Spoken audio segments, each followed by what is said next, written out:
Hello, we are Pixel Perfect, and this is our final presentation.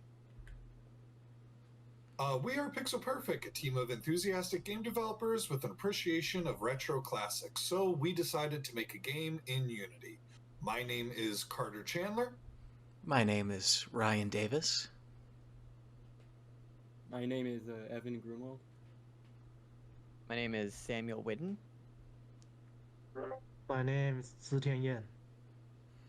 And I'm gonna take us back to a moment.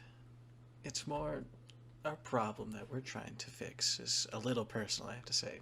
We're very nostalgic, you see, and we miss the 90s style of adventure games that modern games just don't really seem to capture anymore.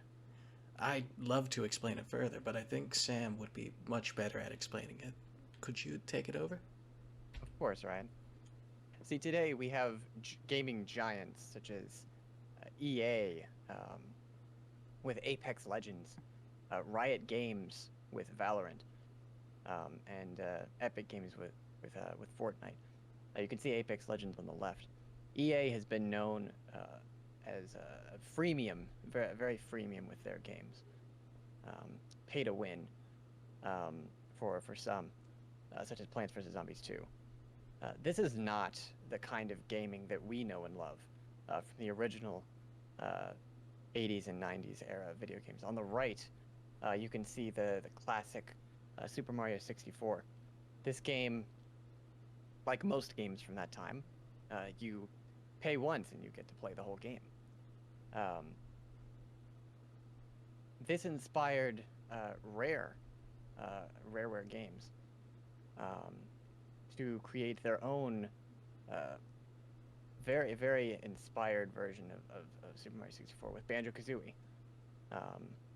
As you can see, the second image on the right.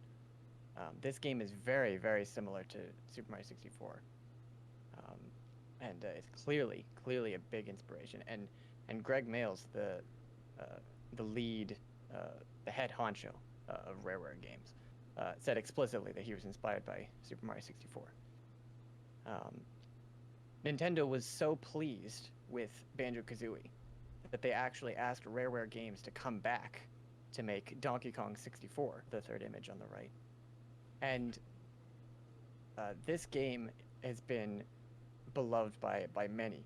In fact, the image that you're looking at right now is actually a picture of a player who has played Donkey Kong 64 for so long, 17 years to be exact, that he was the first person to find this rainbow banana coin after 17 years of playing. These players are extremely loyal to these games, as are we. And we wanted to recreate this era of gaming, not the cheap sellout versions that we see today. And so Sam hit the right on the mark. Modern games don't have what we want, so we're simply gonna do it ourselves. Yan, could you explain what technologies we're using to do this? Unity serves as the cornerstone of our game development process. It provides the necessary tools for importing assets, scene building, and applied physics and animations. Unity Robot's support for C# allow us to script complex game logic, interaction, and interface directly within the engine. The integration of the Unity with Visual Studio enhanced productivity significantly.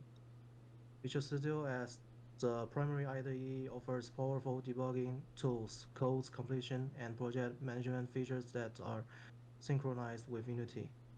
Allow for real-time updates, the testing within the Unity editor. Blender is employed for 3D modeling. The models are animation created in Blender are exported in FBX format, which Unity handles natively. This allows for a relatively seamless transition from model creation to game integration. These assets are then imported into Unity and applied to models and used in the UI.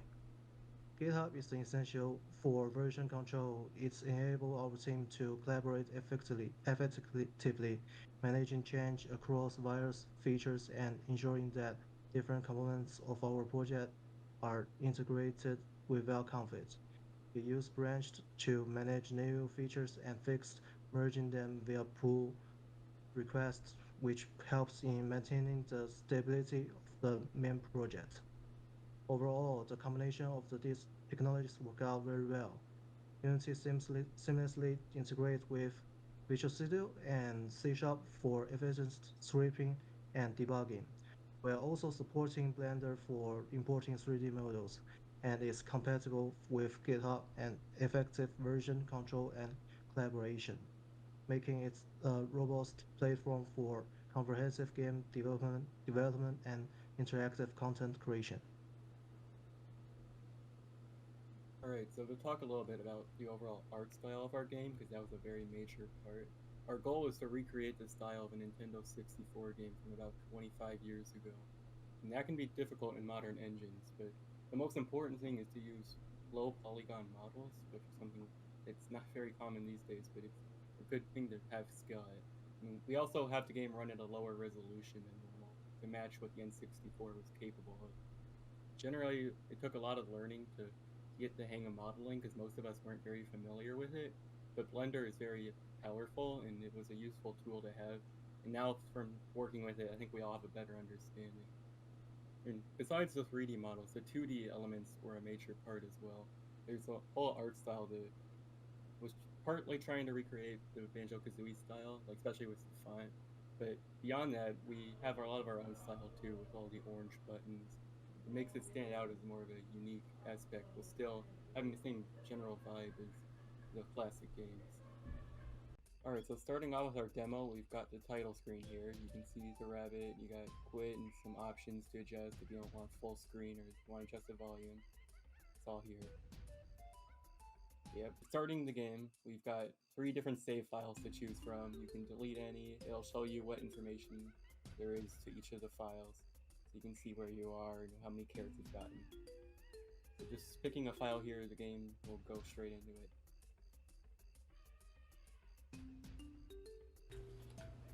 And with that, it looks like we've logged in. Sam, could you tell us what it is that we're looking at right now? Of course, Ryan. Right now, we're looking at the start of the first level, the playpen in the bedroom. Your first objective, which hopefully should be obvious to the player, is to use the keyboard to move. Okay. You may see that there are a few carrots to collect. Okay, so... Oh, it looks like bird over here. If I get close, I can press the right mouse button. Okay, I've got to go and grab 10 carrots. I can look around with the mouse. Oh, okay. So I walk on them, and I can see how many carrots I've got. Let's just go and grab 10. Looks like they're pretty direct over here. And... okay. Oh, he's got an exclamation point. Alright. That probably means... okay, so I can talk to him again. And we've got another quest where I gotta slap somebody. If I try to talk again, it doesn't look like it tells me anything new. Oh, I can actually attack now. It tells me I needed to hit what looks like a dusty bunny. Carter, what's going on with the bunny? What should I know?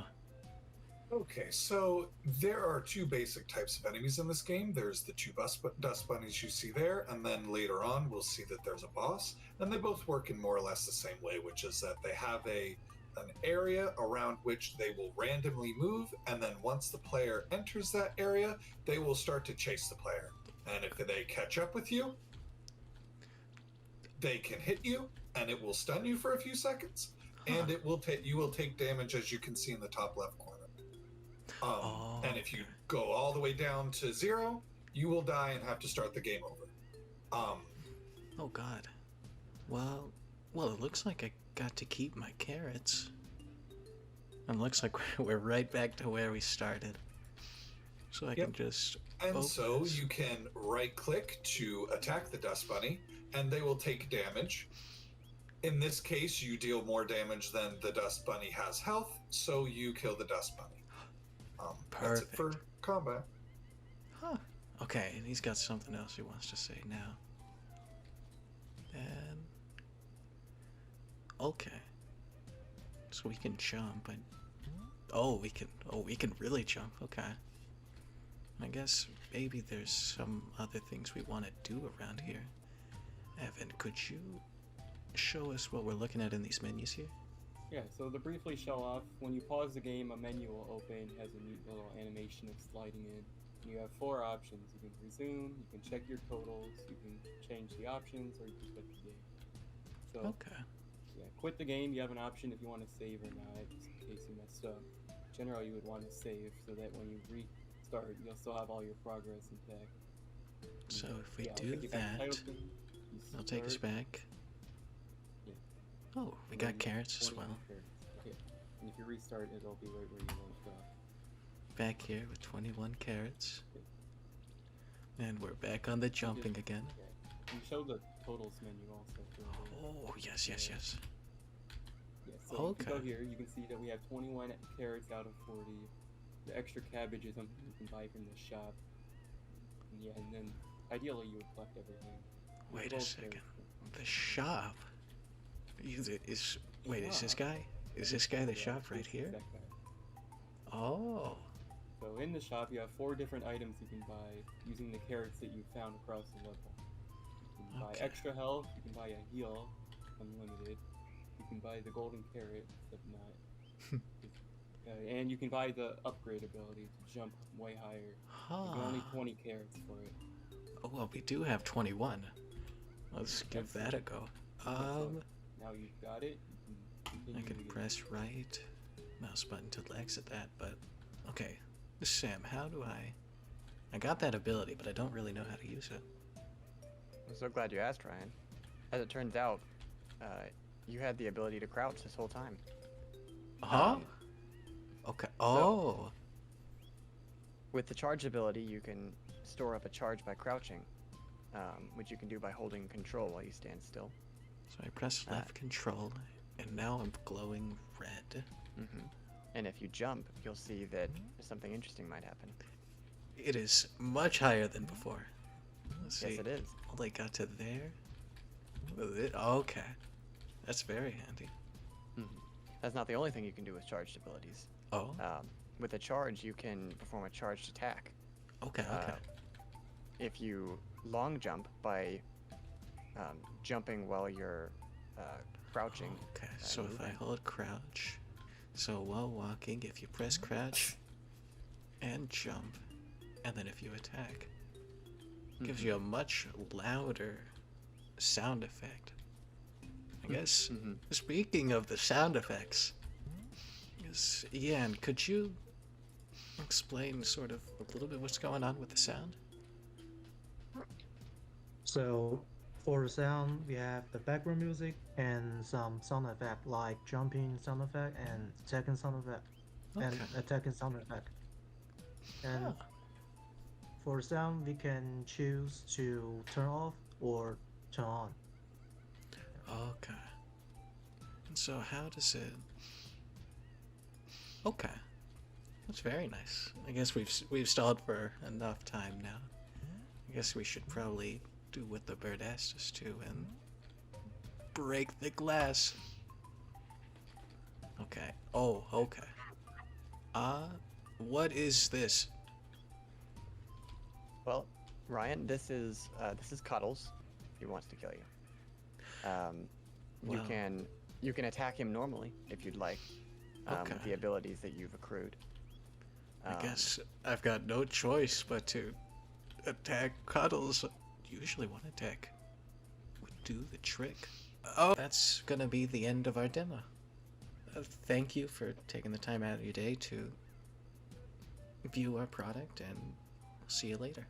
Thank you, everyone. We're happy to have made this for you to enjoy, and we